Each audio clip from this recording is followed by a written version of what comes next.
Okay, and we're recording, so you may put your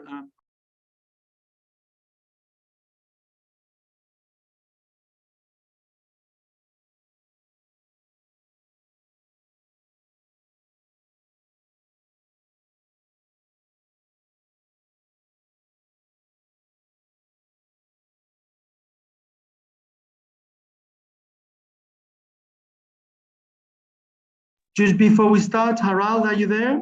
I know that you had no, that it's very late there.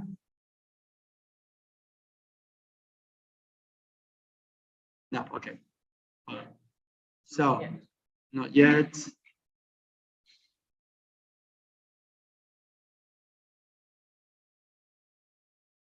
Yes. Okay, we live. And we.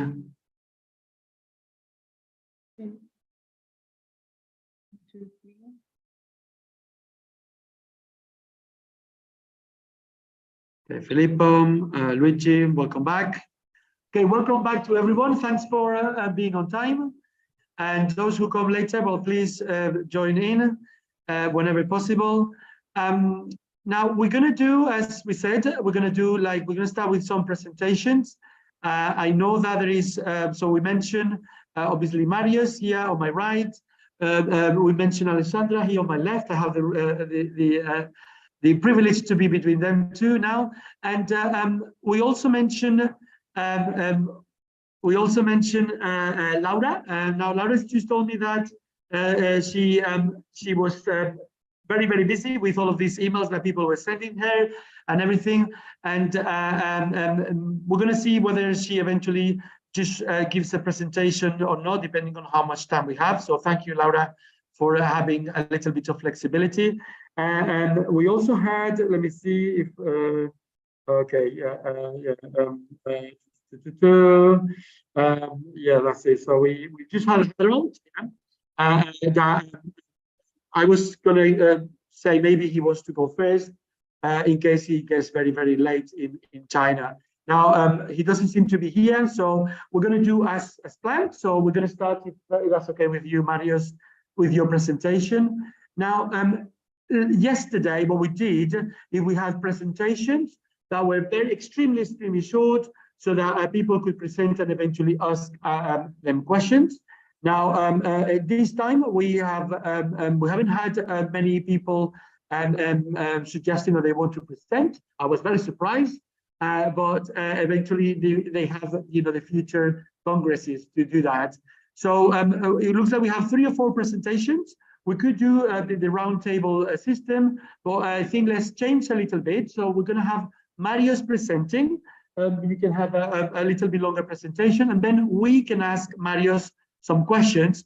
Anyone that can see around, whether you are in here or in your houses. Okay, so get your questions ready, and Marius, everyone is here listening to what you want to say. You may start whenever you're ready, Marius. Lovely. Thank you. Thanks everyone for being also today with us. We're excited to have you all. It was planned for me to present yesterday, but we had some issues, and I'm really excited to share what we have prepared from the Greek team for you today. So I will just start sharing my screen in a second from now. All right, lovely. So just going to see the other screens to make sure that you will be in position to see what I'm saying. That's lovely. So the main topic will be about storytelling and language teaching. So I will start by presenting a problem. Sorry, everybody, sorry to interrupt you. Speak a little bit louder. Lovely. People here that might be in the corner. It is one of my weakness not to be able to speak very loud, but I will certainly try to do my best. So storytelling and language teaching. I will start with presenting a problem that it is quite common, especially for teachers and instructors that are working with younger people, and that is attention span. So when you're having a classroom and you have to perform an educational hour, doesn't matter how much it is, it's like 45 minutes or 1 hour 30 minutes, it depends on what course, what you're doing, and in which setting, if you're doing tutoring or you're in a classroom as a teacher. We have witnessed quite frequently that especially younger people under the age of 30, there is a very short attention span. People, and it is mainly, we will show, and there has been research that it's due to a lot of information, the fast information, and also the new technologies, YouTube, TikTok. We used to see and receive information for 10 to 15 seconds. And when we have to, when this is our, for younger kids, this is their first, the first thing they see, and they will have, on the other hand, to be in position and be in a classroom for 1 hour to attend a course. We often see them being tired, not interested, and have less attention. That leads to communication between them, and of course the learning objective is pretty much not achieved. So why storytelling? So storytelling, it is the ability, everyone loves stories. Storytelling is something that has been used over the past for communication, for marketing, for policies, for politics, and we are now seeing, we could possibly see it, and it has been used as a tool for education, and this is for a reason. Children, when we're speaking about language, and we try either to make them tell a small story, or as performing a course by starting and telling a small story. It has an against factor, because they listen to something that is similar to their everyday life. They listen to something that they hear also from their parents, their relatives. It's and on the same time, when we put them into position to say a small story, it has two key elements that are included, and this is the ability to imagine, put that imagination into those pictures, into words, and use vocabulary. So we have seen storytelling into other formats, but I will show you, I will share happily how this is integrated also into the teaching. So the stories really do motivate the students. We try, the end goal of a classroom is to deliver the learning objective of the day. It is to be in position when, at least in my country, when kids are going back to school, their parents ask them, "What did you learn at school today?" I think that's, I don't know if it's universal, but at least it's European. And what they learn today, what they will report, it is the strongest information that they received from school. And most of them say, "Yeah, you know, we attended the class and we did history and math and stuff like that." So that means that the message and the learning objective of the day was not delivered to the individual. So it has been proved that when we try, let's say that we have a course in a language course, or in another language, let's say in Greece, that we do English and stuff. When we start and we create an atmosphere like a discussion, and we start exchanging information about our previous week, or maybe an imaginary scenario.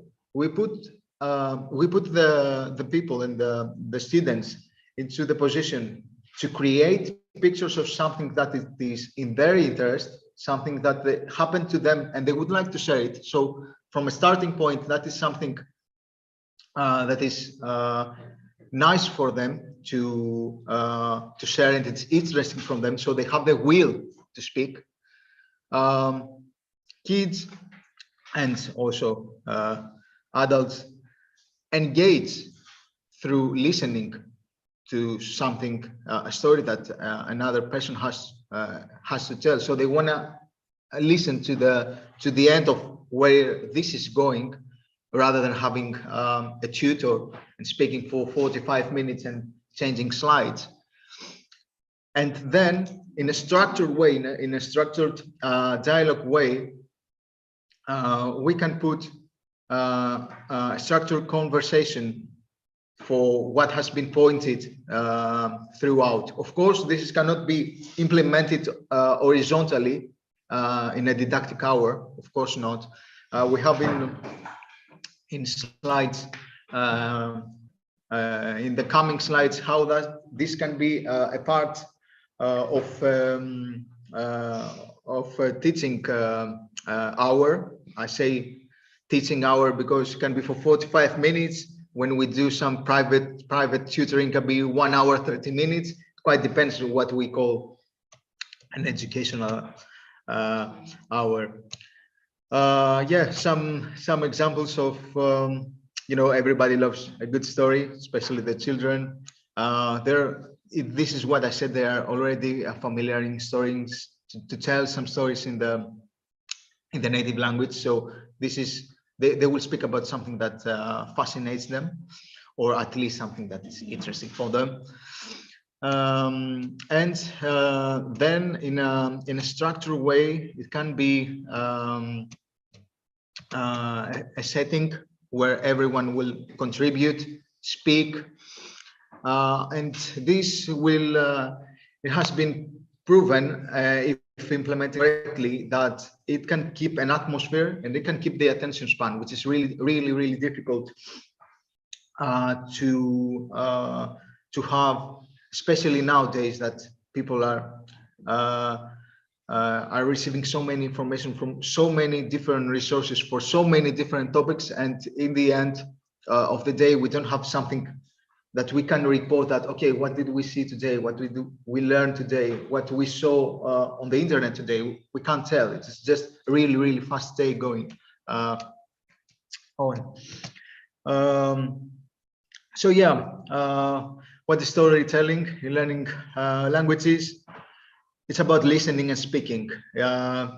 It's not about listening and speaking with as like a basic narrative, but it also provides an opportunity to engage and increase your skills into the language while you're having a structured conversation, a structured dialogue. That the facilitator, of course, is the instructor, is the teacher.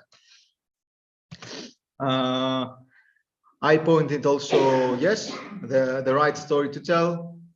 We can say to the kids something that is similar and interesting to them. I will go just slightly faster in order not to take a lot of time from the other professionals. So this is something that we prepared for the structure. It's pre-reading activity, while reading activities, and post-reading activities. How you can create this format into a didactic hour. You will, there is also always a preparation phase when you say, okay, now that we are going to perform that, you do this, the storytellings, you let everyone speak, and then in a structured way, otherwise it is madness. You are trying to get feedback from everyone on what the other person said, and we see that this, especially in language teaching, engage and tests and triggers the person to use quite a lot of new vocabulary and ways to say things. So why, and concluding with that, and without wanting to take time from the others, how does storytelling promote language development? Stories are great tools for memorizing new words and phrases, because you speak from your imagination, from your experience in something that you're really interested in studies. It gives us context. It is not memorizing. You remember what you said and the setting that you said it, so it's much more easy to have it as information. Grammar and syntax, of course, in the most natural way, because speaking is quite important. And of course, when we speak, we also implement, when we speak, let's say we do English, we try to say, okay, yeah, we are in the UK and we have that concept, and what we're going to do, what we're going to say. Imagine that you are there and you have to do that. So it gives us also the context of the country that we're going to speak. Thank you so much. I really do appreciate your time. I try to be as quick as possible, and I hope that it was interesting for you. I really do appreciate your time, and I'm fully available and at your disposal for anything.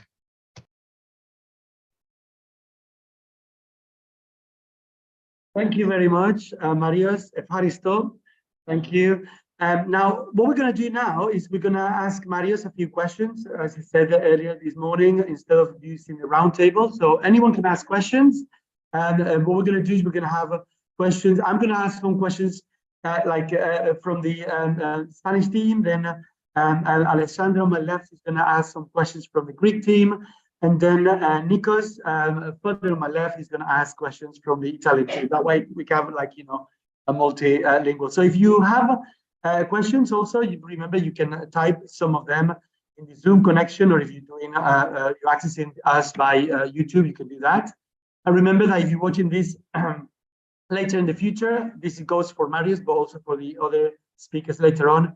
You can ask questions through the social media, because you're going to have links to these people's social media when we publish their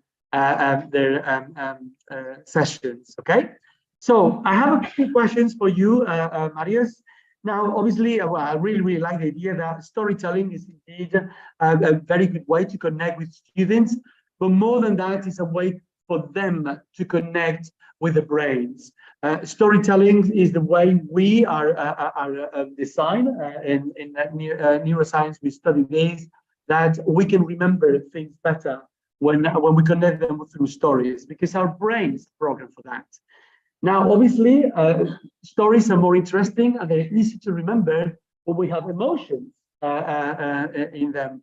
My background is more from the part of theoretical physics, and for many of you might think this is boring. So I started teaching mathematics, physics, and it was a little bit boring for some, with this sense of emotions. And I realized that without emotions, learning was not so much fun. So my question to you is, how do you make sure that the stories emotions, because stories do have like a roller coaster of emotions, and engage your students into the learning? And also, how do you connect the emotions of the stories and the emotions of the students themselves in a way that the whole thing goes in the path that you like? That's one possibility, but you can also answer, instead of that question, you can answer this other one, giving you some specific examples of stories that you've used for language teaching. And then another possibility, that's option C, you can do stories and gamification, because at the end of the day, we've seen during this Congress, many of the teachers presented activities that they were using games and stories to connect with the students' learning of languages. And then finally, option D, you can do a combination of them. You choose, like you answer whatever you want to answer. All right, lovely. I would do a slight combination of most of the elements. So trying to keep things concrete and to keep track of the emotion and you know, have the expected outcome and not let the classroom go crazy. So this is pretty much, of course, I cannot say that in 15 minutes, but it is all about the preparation of the course. You have to have a setting, at least like a task sheet or a handout on how you're going to perform the class. You have, of course, always theoretical part of what you want to say. Storytelling is not like the whole course can integrate it into the unit, into the format, and say, and now comes the example that, okay, yeah, the classroom is going to have a trip to the UK, let's say. You give time for everyone to say stories about other trips that they went. What happened well, what did not, what did they take with them, what they thought it was not that important, but it was important on the final step. And this is something complementary to what you said before. You create the atmosphere and the fun, and you have the right to set certain rules in the procedure. Otherwise, you know, emotions and you know, the atmosphere can go out of the control, and of course do not have the expected outcome, which is to speak, to perform your best effort into the language, of course. So this is a good preparation from the tutor. Very good. You have to know what you will speak about and give them directions on what they're going to say. They cannot say whatever they want.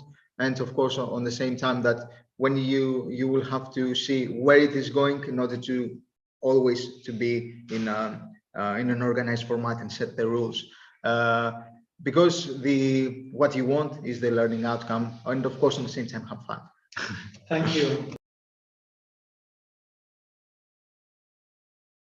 Thank you again. So, Alessandra, if you want to ask him a couple of questions as well. Yes. So the point is for you to settle a situation, and then your students develop a story that they share with the class. Is that? Yeah.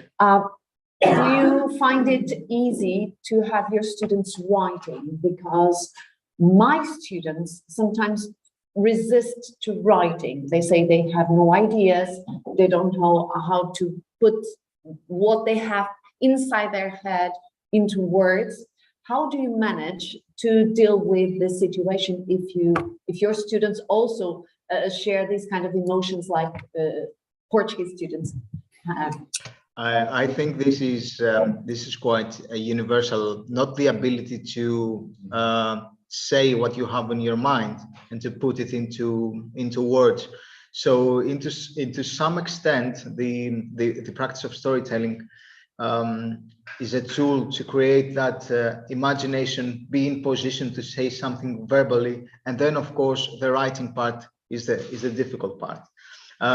It is an ongoing exercise, and something that like the storytelling and the speaking inside the classroom can be a way, can be an added tool in order for them to open their imagination and try to make the same things into to write them down as well, because the written part. It's always the most difficult part. Storytelling, of course, is not a panacea for this, but it can be a tool to open the imagination, speak about things that you like and that you can express yourself, and then try to make that and impose that into the writing process. This is the way I have seen it being performed, and it has some results, of course. Okay, Nicolo, if you want to ask questions as well.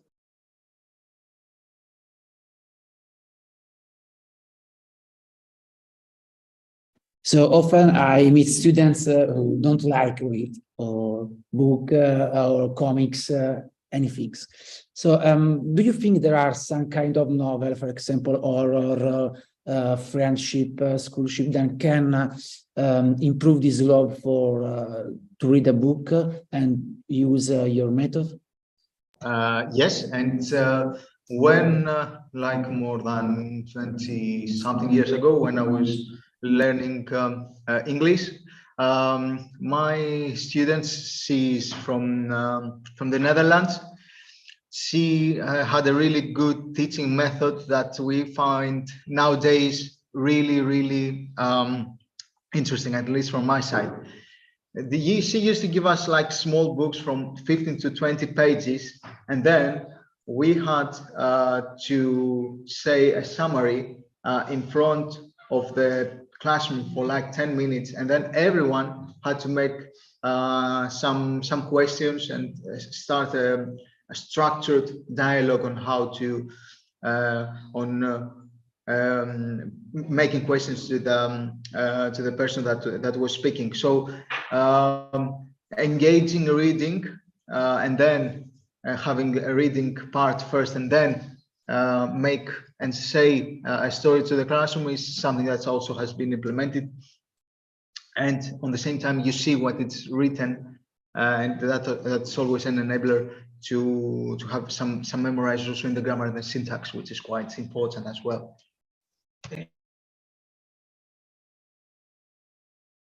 Thank you, everyone. So if anyone around this table wants to ask a question, you're more than welcome to. And that includes also, you know, my left, my front, my back, and also people that you are from your houses. Just put your hand up somehow, your digital hand or your real hand up if you want to ask a question.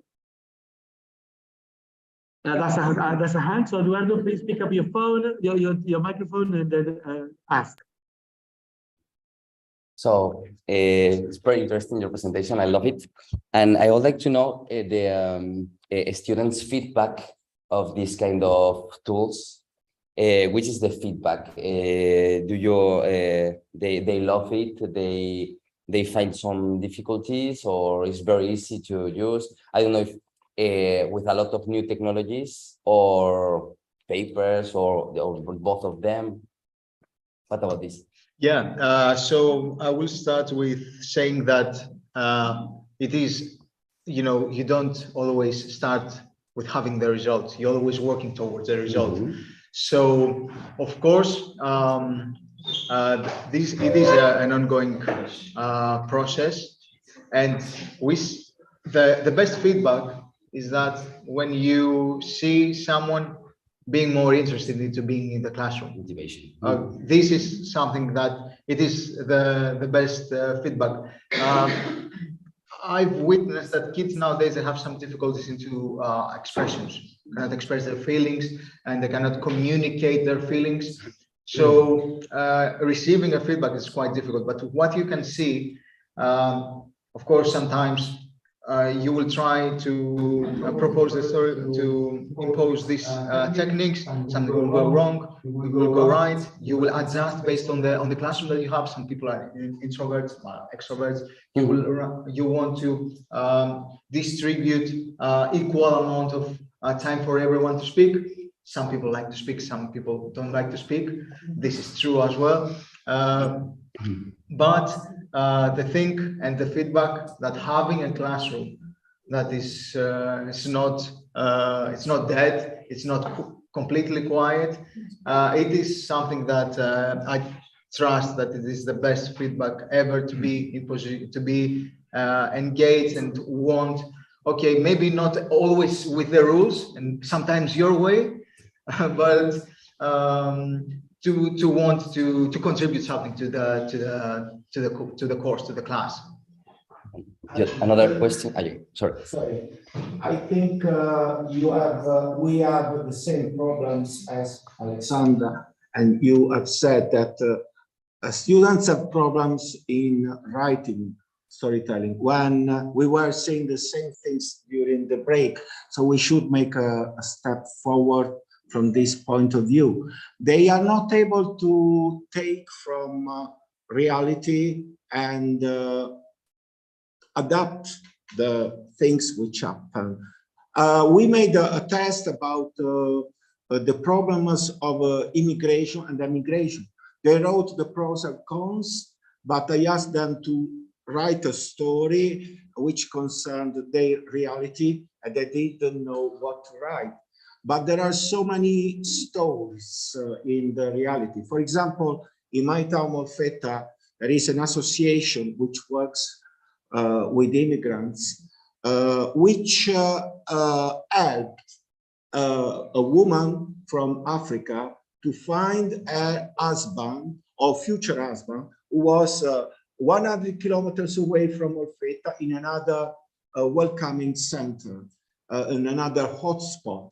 And they tried to, they managed to unite them and to celebrate their marriage. I wrote this story. We wrote this story for a project about immigration. So there is so much in reality and maybe also in their minds that we should push a little bit more on these points. Yeah, and an answer to that it is really difficult. It is something that we pointed. It's really difficult for the students, something that they have in their imagination, to put it into a written format. This is the most tricky part. And what we usually do is you give them stories, for example, the story that you tell, and you can present there two ways: read books and see also some videos, because there has been in Greece some in order to battle some cultural barriers, discussions between natives and migrants, in order to see that, okay, we're on the same page, we all want a better life for our kids and a better future. And all these stories, of course, you cannot be there to participate, but you can find some online resources, some videos, in order to listen to something and then help the effort to be in position to write something. Yes. But this is always the most tricky part, to have something in your mind and then put it into words. That's for a project, it is more.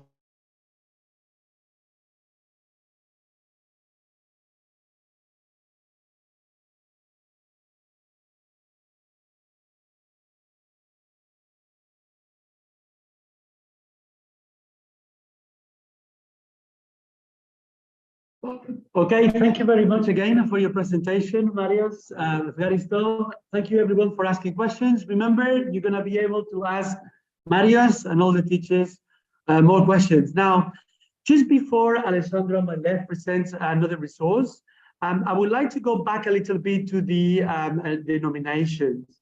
Now, obviously, people have been sending nominations to Laura at eduplat.org. Now, I'm going to present one nomination that nobody sent her an email for. I did it myself. And I did it myself because this nomination is for someone that someone who presented a resource that can turn a very, very boring topic, a topic that many students don't like. And I know that myself because I hated them when I was learning. I'm talking about irregular verbs. Irregular verbs for me was like terrible. Like, I couldn't get irregular verbs in my brain at all. When I was studying irregular verbs with my teachers in school quite a few years ago, I did so badly that my English teacher talked to my mom and said, "Your son is never going to be able to learn English."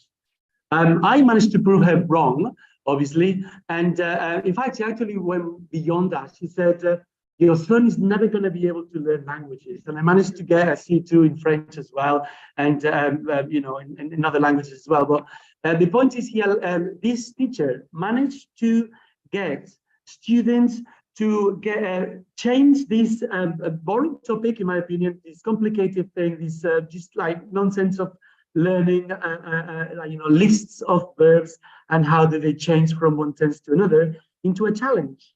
Okay, so yes, this nomination, I'm going to share screen. Let's see. Hello. Okay, sharing the screen now. I didn't share it earlier. So exactly now this screen is showing. Yes, it goes for Laura. Welcome. This is the same Laura that did that. Well done. Hello, everybody. So I know that you were there, Laura. So if you want to say something, pick up your microphone.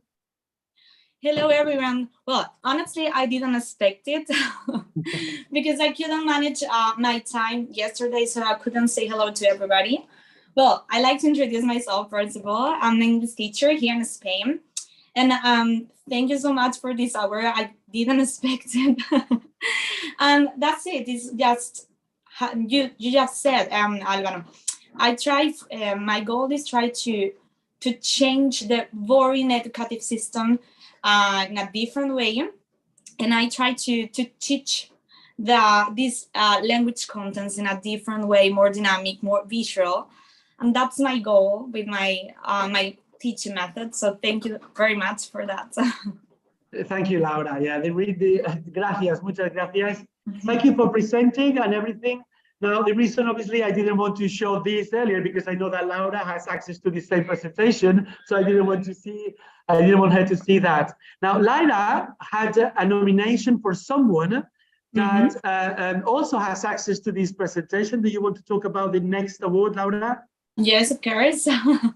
Well, this nomination, it's for somebody that integrates the gamification differently, and well, it's a girl, and she tried to motivate not only to students, if not, she tried to motivate both students and teacher. That's quite important for us.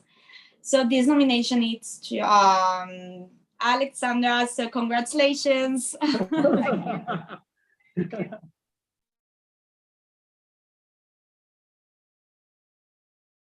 So yeah, she didn't expect it either. She also has access to the presentation, and someone nominated her and sent an email to Laura. So thank you to Alessandra, muito obrigado for sharing resources, and for the person who nominated her as well.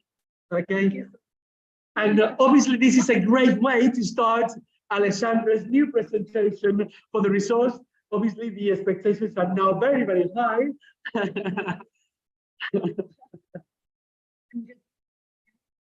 Resources. Thank you. Okay. Yeah. So thank you, Laura. Thank you, Alessandra. And then I'll stop sharing, and it's all yours. So sorry. So same thing again. Alessandra is going to present a new resource, and then please get something to write with, and because later we can ask her a few questions. Yeah. Okay, obviously, if people have to go, we understand that. I know that many people eventually have many commitments, especially those that have many children and they are having, you know, difficulties in the family and everything. It's understood. This recording will be in the YouTube channel, so you're more than welcome to access the YouTube channel anytime you want. Go ahead, Alessandra. Okay, I hope that all of you can hear me. Well, this presentation is about verb tenses water battle. Some of you have already presented resources about verb tenses, and I think that they are never enough. Okay, and whatever resources we have to work this with our students is good. And because we as teachers, oh, sorry, I wanted, no. Oh. I wanted just to take out the sound so that I could make a presentation. Yeah, that one, the right, you have it. Yeah, okay. because I really prefer presenting it than rather having a video like yesterday. Well, most of us have already seen this type of sentences. You're not having. But it's okay. It's okay. Yes, but the problem is that people at home will probably. No, but it's working. It's working. Yes, yes. Okay, but I wanted it to. Okay, so most of us know. Sorry, no, sorry, it's not working. Yeah, so it's not working. Sorry. No. So reshare again. Go to the Zoom. No, it's not from there. Go to the Zoom. Yeah, and then share again. Maybe stop and then start again. Yeah. It was already like this. Yeah. And after this presentation. Sorry. Present. Little technical problems, typical with live. Apologies again for that. It's usually we have it here. Yes. I think now, yes. No. Okay, while we're doing that, I'm happy to announce that after Alessandra's presentation and her and the questions that we asked her and her answers, obviously, we're going to have Harald to present another interesting results that we managed to get the possibility to have him presenting. So thank you very much, Harald, in advance for your presentation afterwards. Okay, here it is. Yes, I won't be sharing it as a presentation, otherwise it will, it's not working. Well, as I was telling you, we teachers, language teachers, deal a lot with difficulties of students in using the correct tenses and putting the verbs in the correct tenses. And I was showing you your face is in the middle. I don't want to be too faint. Okay, like he played football, they are not they are not able to add the s in the present simple, which is something basic for us, and we think, how come they can't do it? They're not seeing, they are not able to use an auxiliary verb here, okay?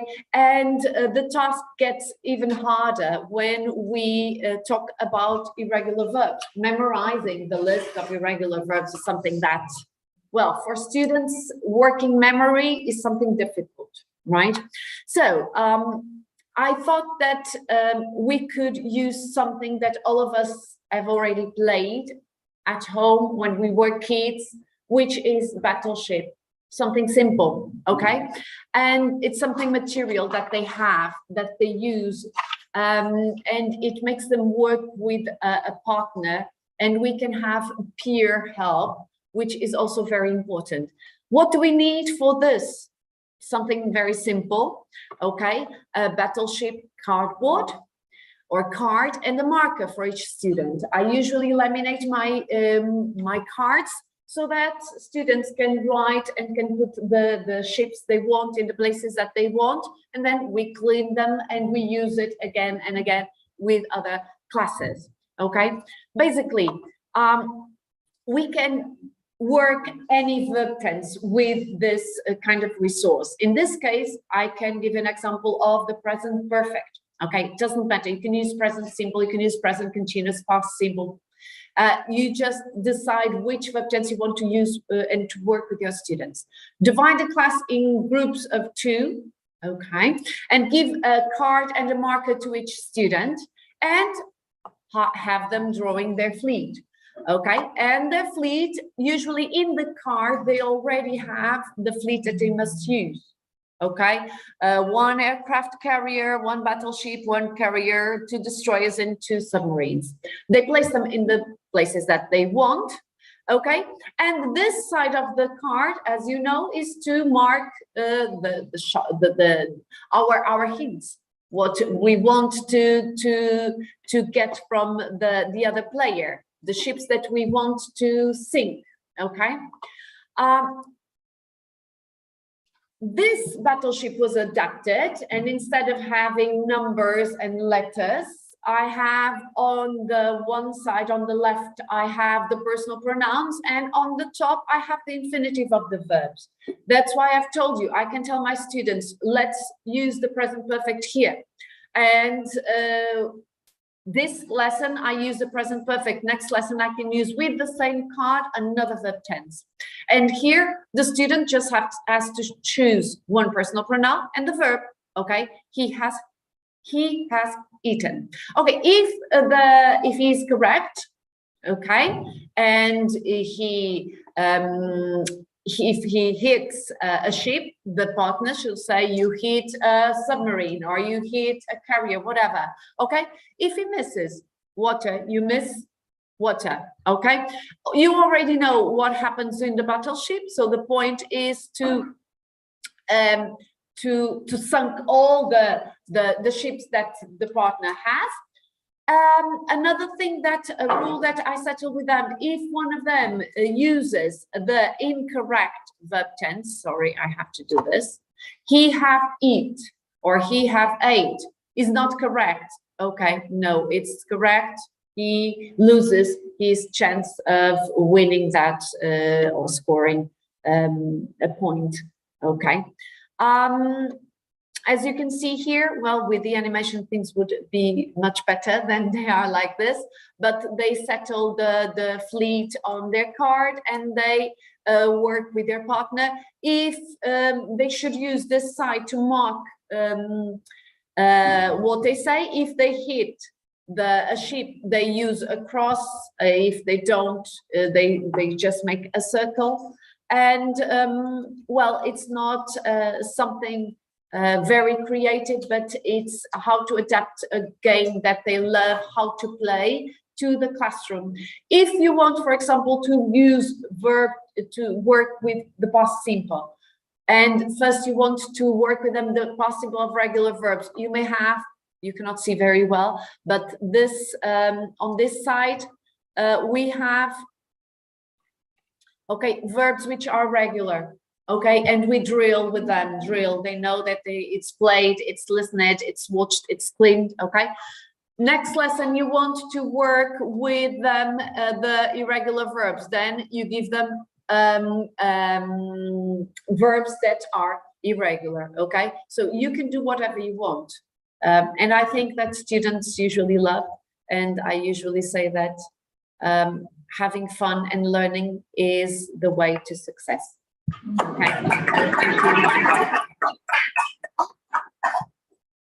Muito obrigado, Alessandra. Realized I'm surrounded by teachers that I wish I had when I was a student. I mean, I just told you, like, you know, a teacher that comes to my mom and says, your son is never going to learn languages. It wouldn't have happened if I had teachers like they are surrounding me.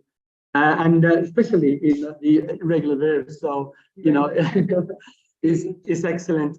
I'm also very, very interested to know that there is so much going on with gamification. And now we're just talking about language learning. I'm sure that next event in Athens is going to be a very, very big success, because then we can add teachers from any other subject. Now, my question to you, Alessandra, this is very easy. Like, obviously, imagine that you had me as a student, and I was failing miserably all my tests in English, like really, really. And so obviously, I might not have managed to get to hit this boat much often.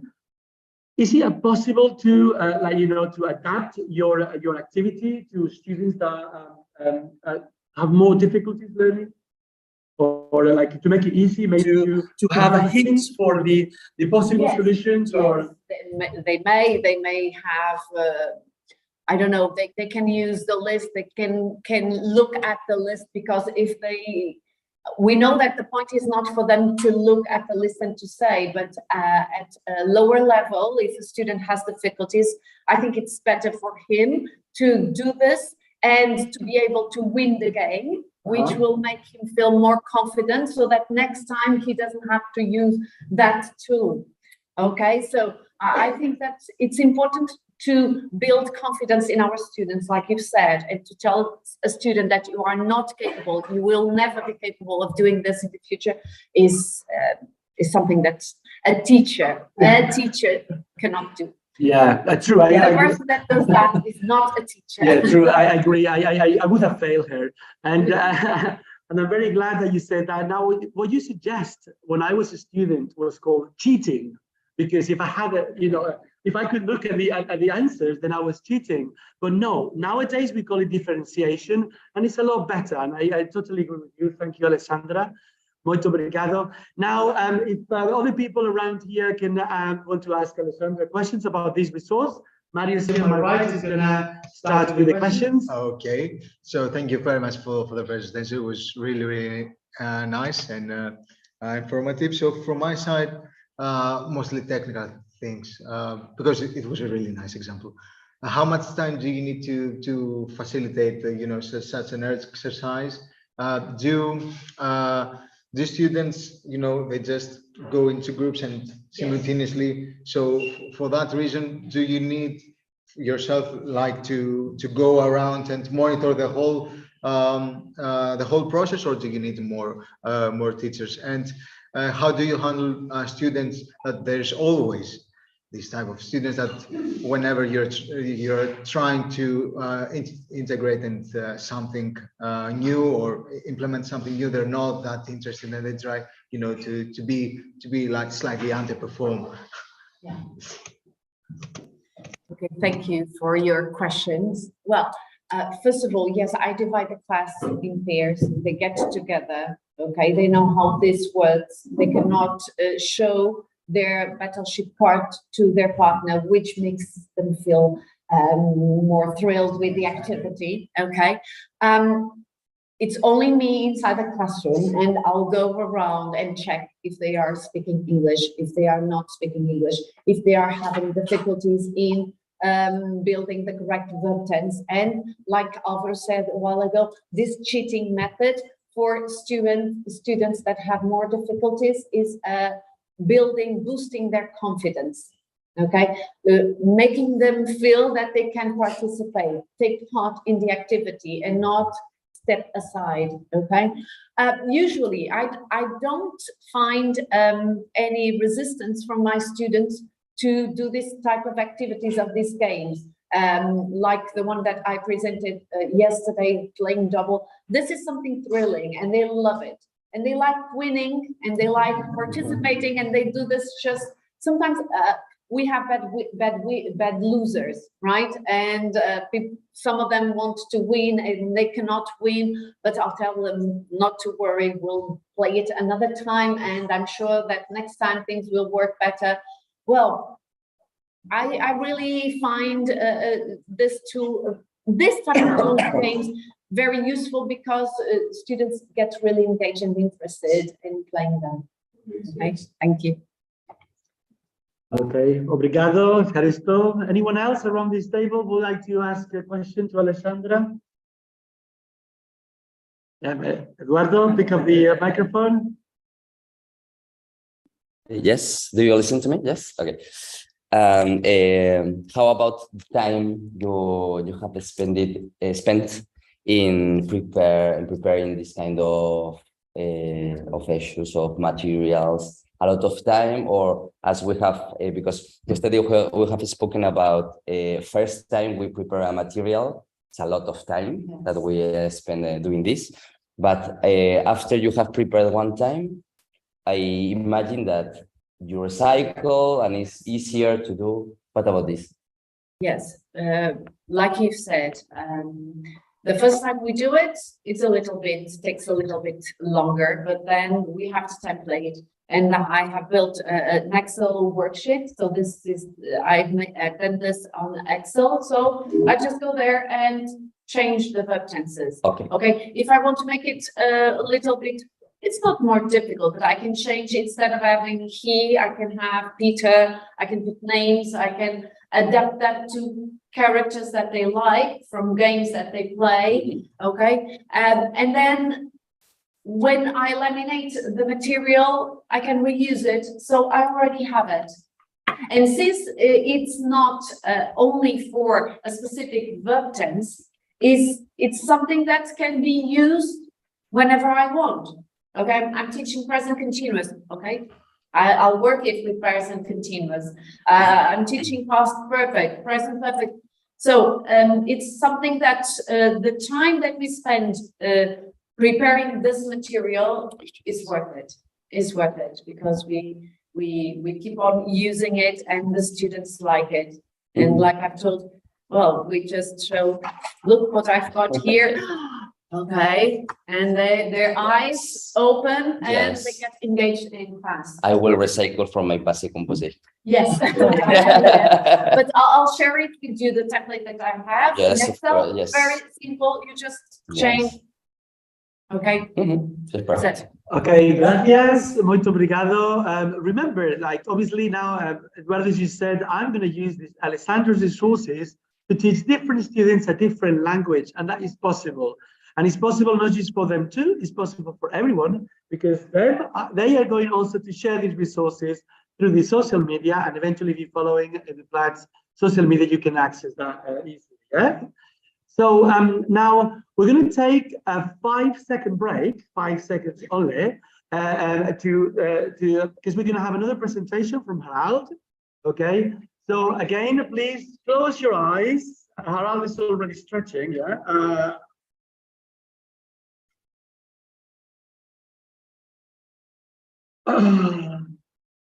You're cheating. Who's it? There. They were cheating. They closed their eyes. Yeah. I opened mine. Okay. Thank you. Okay, no problem. Okay, so obviously it's very important. I think we teach many things. Obviously we're presenting many resources. Every so often it's important that we disconnect and to be able to reconnect again. And Harald, we all ears. This is, by the way, going to be the last presentation. After Harald's presentation, obviously questions that we're going to ask him around this table, and we'll have just the recap of the event, and then eventually we can eventually go and have lunch and do other activities that are also very important. Harald, we're all ears. You can share your screen if you want. Okay, I'm not going to share my screen. First of all, can you hear me? Yeah. Okay, good. I'm not going to share my screen. I have nothing. I have a prototype in my hands, which I'm going to show you. Quick little story to it. I developed this game when we were stuck 2 years ago in my wife's hometown during the COVID outbreak. We were stuck there for 5-6 months. 3 of those months inside, we were not allowed to go out. So we had to become very creative what to do with our kids, because all they wanted is iPad, iPhone, computer, TV. So that time I took a page of A4 paper, I cut it up in 8 pieces and made a little scavenger hunt for them, or a treasure hunt. I think most people know it, right? A scavenger hunt. Yes, so just one second, the Harald. first page. If you're showing it to the camera, hold it, because if you move it, we cannot see what you're showing, yeah? If you're showing that paper to the camera, if you want to show it, it's good. Just the page A4. That's all I wanted to demonstrate. Okay, whatever. sorry, okay. I will show it later. I will show it later. So okay. For those who don't know what a scavenger hunt is, you have like, in my case, I have 8 little pieces of paper, which I cut off A4. The first card leads to the second, second to the third, and so on to the last card. The last card has a hint that leads you to the treasure, which can be a piece of chocolate or a toy, whatever, depending on what you use it for. So when we did that, we had a lot of time. So I experimented with it. And the prototype I have in my hands, the first card shows this green circle here. This marks the starting card. And the last card shows this red star. All of these 8 cards have riddles on them.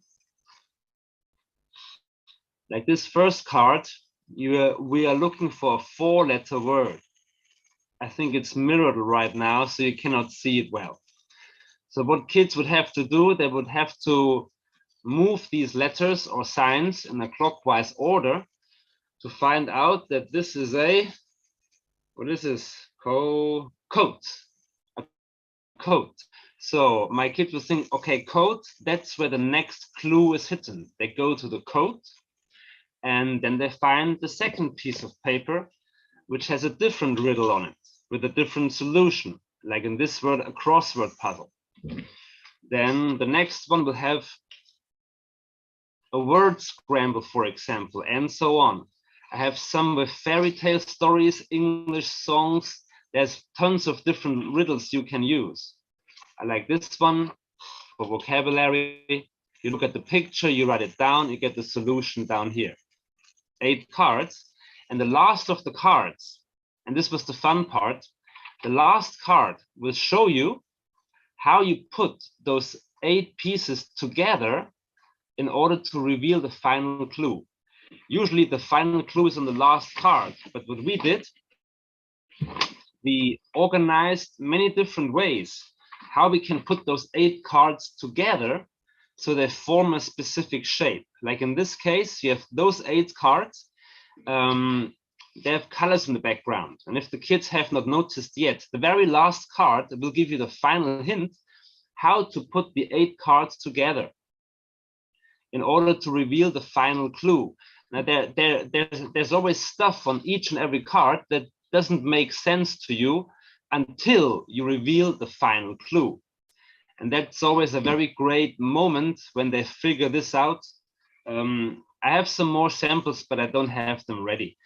I think this is awesome, also because one game takes me 1 page of A4 paper. If I laminate it, I can use it forever. Once I have 20 treasure hunts like this, I can restart doing them next year because it's still the same. And because all of the words I'm using for these cards were for the inside of an apartment or the inside of a house, I can share those with my friends and everybody can use them. I forgot the exact words appeared, but it's like coat, TV, sofa, whatever thing you have at home. So if I have it in my home, you have it in your home. So this is a very, very convenient thing. I made some samples. This was meant to be for a publisher in Germany, but we never got to produce it. For the future, I actually want to have those on my website too. What we are working on right now is we create a specific spot on each card so we can interchange the riddles. So that at some point, if you have a crossword puzzle like this, you could actually maybe put your own crossword on there or choose one of 100 different, so you can make your own treasure hunts, just like you can create your own bingo games now. This is what we want to do with this in the future. What I like about it, it's 2 pages A4, one with the cards, another one with the instructions for the teacher. How we can specify this for language teaching, I'm not sure yet because it's a prototype. But I like the variety of it, and kids like riddles. Whenever I play with my kids, it's a blast.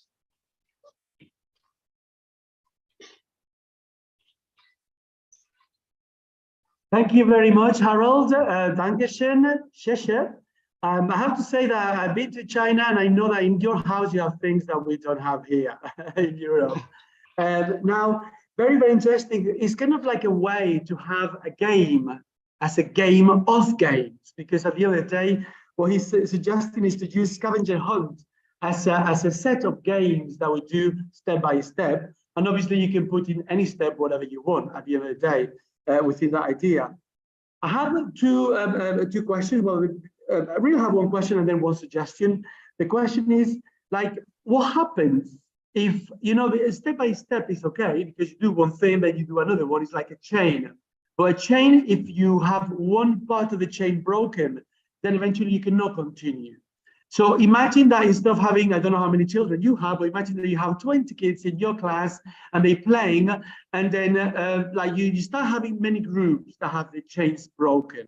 How can you fix that? How can you, have solutions so that it's not a nightmare for the teacher dealing with that? And then the other question, last suggestion was, you showed us like a really, really interesting cards. It's very good of you that you're showing this us before you have, well, it's still a prototype. And I invite from here all teachers to share resources, even while they are prototype, because at the end of the day, sharing resources is not just about other teachers using your resources, it's about other teachers getting you feedback. You ask, I'm not sure how I'm going to use this as a source for language teaching. Well, you have many teachers around here. I'm sure that if you share these resources now, even though they are still a prototype, maybe eventually some people can give you feedback and say, yes, you know, Harold, I did use this with my class and it went really well. What I had to do was this, and this is the communication that we want to have in EduPlan. So if you have the resources, I'm more than welcome you to publish them in your social media, because eventually from EduPlan we will be reposting it so that everyone can get to access them. Okay. So do you have a question, like an answer for the question? The suggestion is just okay. say yes I was or no. waiting for the second question.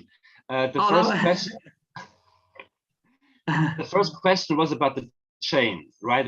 When you play this with your family, either mommy or daddy is there. When we played that during COVID, the kids were busy between 40 and 60 minutes, and they occasionally came back to me when they were stuck to ask, and then I give them a hint. You don't tell them the solution, but you give them a hint. So it was a great chance for parenting. Then when we came back to the city, back to our home, I've played this game with a couple of learning centers. We played those in teams. I printed those, like each card, I printed them in A4. We split up 4 teams and we walked around our neighborhood because I made some other prototypes for the outdoors. So we would walk around the park. We would actually hide some cards in the sandbox like this. 4 teams with 6 to 8 students per team and 1 teacher going with them. And this was an awesome outdoor activity. It took us 1.5 hours from spot to spot. Took a little bit of preparing to hide the things so nobody else would find it. There's a lot of people in China. So, but the teacher is there, right? You're always there to support. Like when for the family, again, it gives you a great chance of parenting, to take care, to give them hints. And if you do it with students, you can, yeah, it's the same, I think. What was the second question again? No, the second question was just a suggestion. Are you going to publish them so that we can all access your prototypes? Yeah, I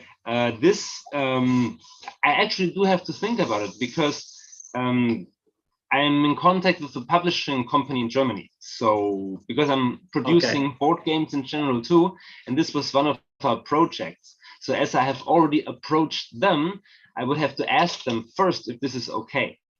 Sure, no problem. Copyrights and stuff. Thank you, Harold. Thank you again. So anyone around the table that would like to ask questions to Harold? Marius,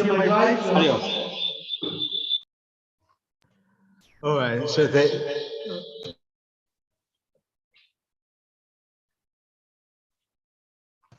I trust that now it's better. So just, of course, congratulations. It's such an innovative tool. So how many students per team do participate, and how do you track the progress of all groups, so you can make sure that okay, we're heading somewhere, especially when you're performing when you're in a class and you know that the time is limited? When we did this with those learning centers, we had 1 teacher per class. Now, if you have a school class and there is only 1 teacher, I'm not sure, it has not been done yet, if 1 teacher could just split those teams up and let them run up to the school grounds. What I experienced was with the groups we had, 6 to 8 kids, there was usually 1 or 2 kids who fought for the leadership, who took the pieces on them and the others followed. And some kids, I don't want to say they were left behind, but it was a great chance to see the relationships between the kids and who took on which part, who became the leader, who stayed behind. This showed very, very clearly. Thank you so much. Okay, thank you. Thank you, everyone. Everyone else would like to ask a final question to Harry? Okay. Well, Dankeschön. Thank you, Harry. What we're going to do now, we can either take a 5-second break to do the conclusions, or we can take a 5-minute break, or we can take a 15-minute break. So option A, 5 seconds, hands up. I see many hands. Okay, so Eduardo is already stretching. So let's just take a 5-second break so that we can eventually do the final conclusions, and then eventually finish a little bit earlier. Okay, so second, some people are cheating, but that's okay.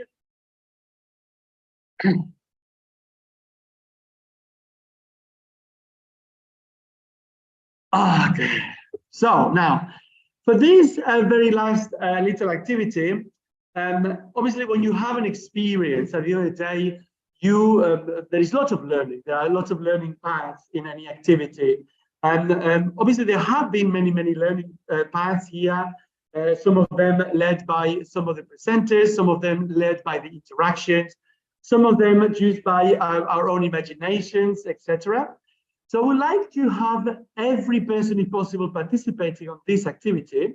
All that you have to say is, what are you taking? But you can only say one sentence, okay? So I know that many of us are taking many things from this Congress.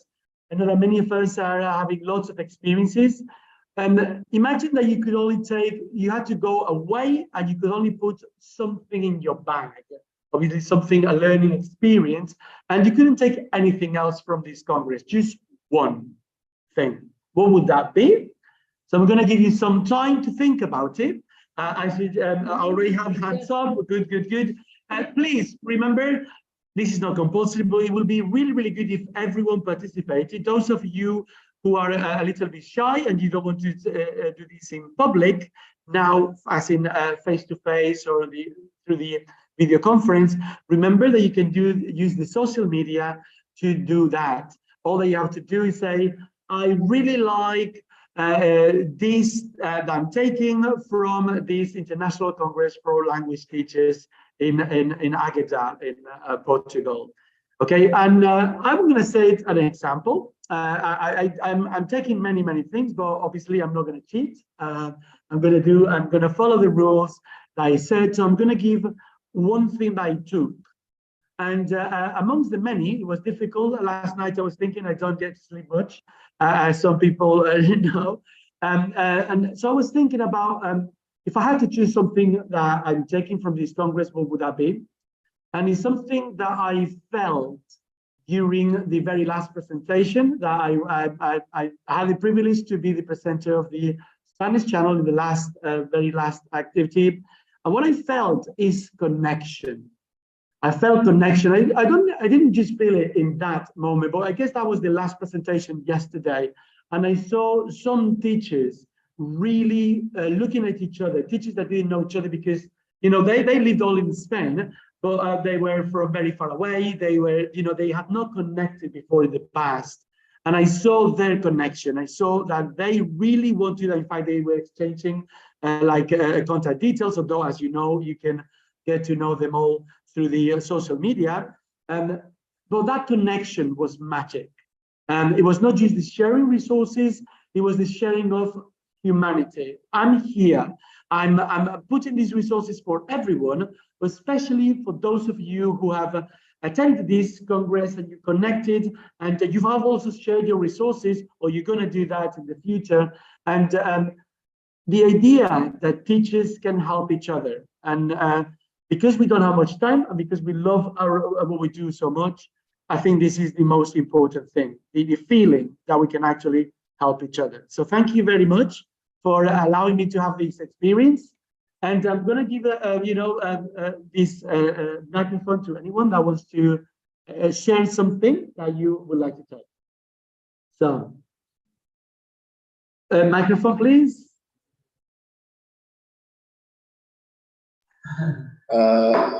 That one is that I'm taking away cooperation rather than competition.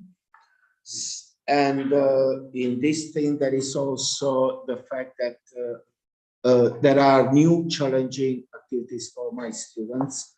And finally, that there is a boost for the rest of my career. Thank you.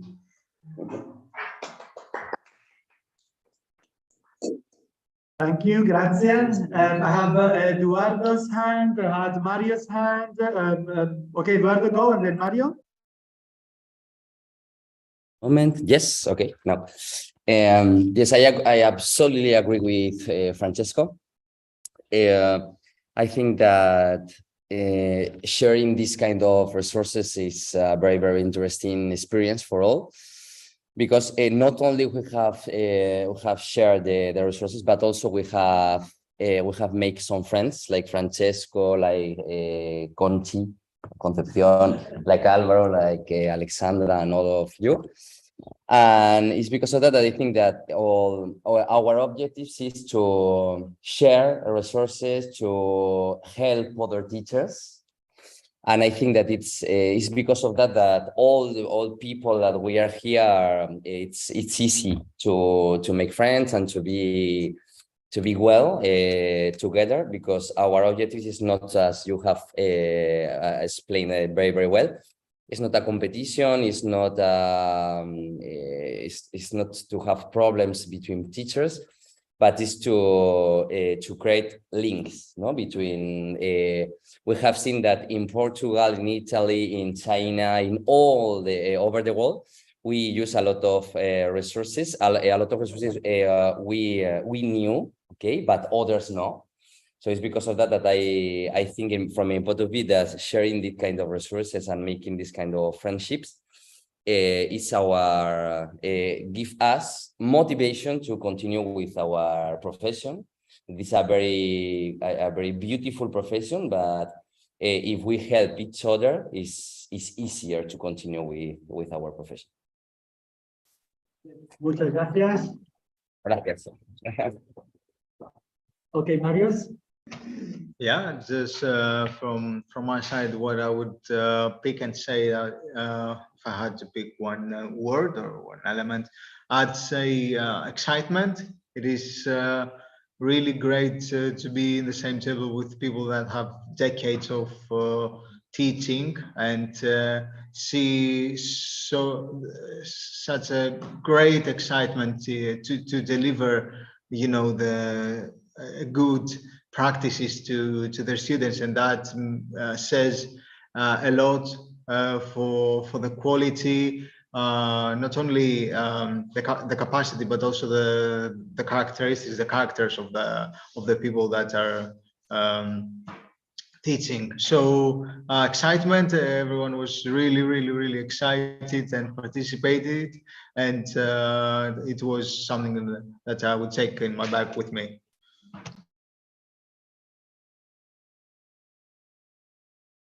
Okay, thank you, Evaristo. Alessandra? Okay, I think that's the word that came to my mind. Actually, there were two words. I'm going to choose one, as you asked us to, is improvement. With the sharing of resources, we can improve what we do and what we love.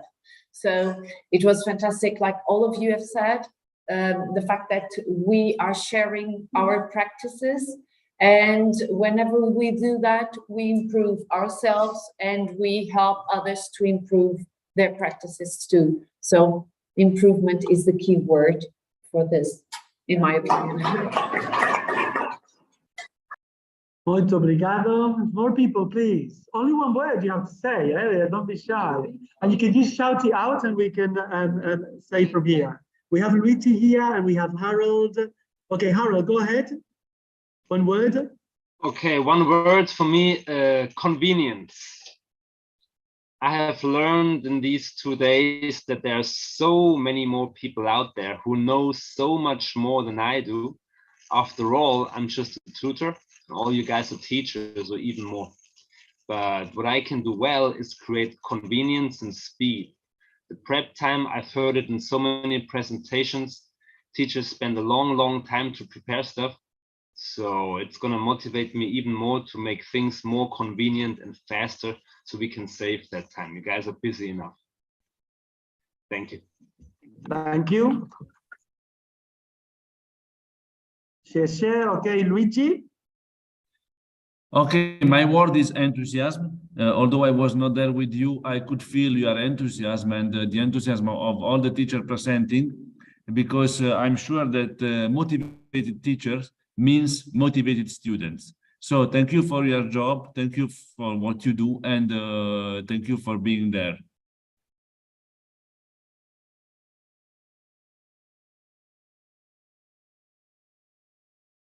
Grazie. Okay. Anyone else around this table, or indeed Eduardo has? Eduardo is cheating. He wants to have a second one. Okay, go ahead. Go ahead. Yes, I propose you one thing that I'm going to share in the chat. Tick. Okay, so I propose you to build a word cloud with 1 or 2 words. I propose you with Slido. I don't know if you know this application. Yes. So in 2 words, I propose you to describe this Congress, because like this, we can have a final result of all our feedback, okay? The teachers, the headmaster, okay. So I propose you to do this because I think it could be very beautiful to see our words. Yes.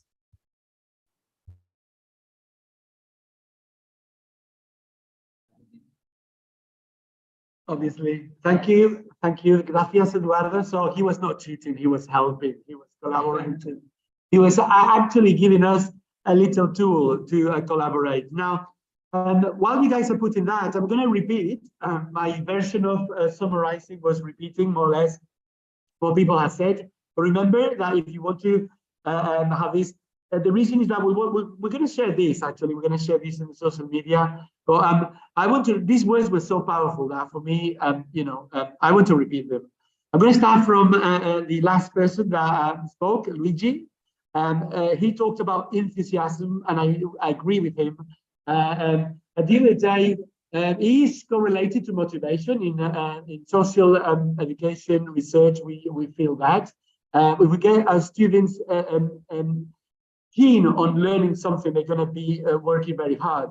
And we teachers, we also humans. And so it's very, very important that we get enthusiastic teachers, but we keep their enthusiasm up so that it doesn't just like fade through the years and they get tired and they stop enjoying what they do. Because if teachers stop enjoying what they do, students are not going to enjoy what they do either. I'm going to repeat Harold's convenience.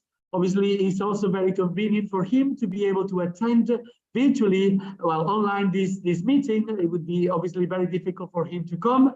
Now, impossible, not just from the distance being in China, but also from the fact that, there is like the situation with COVID there, like learning about his stories, about, having to be in the house for such a long time. It reminds me of when I was with my kids. We were lucky enough in Spain not to have so many months locked in, but hey, I really like Alessandra's improvement. I think is very, very important.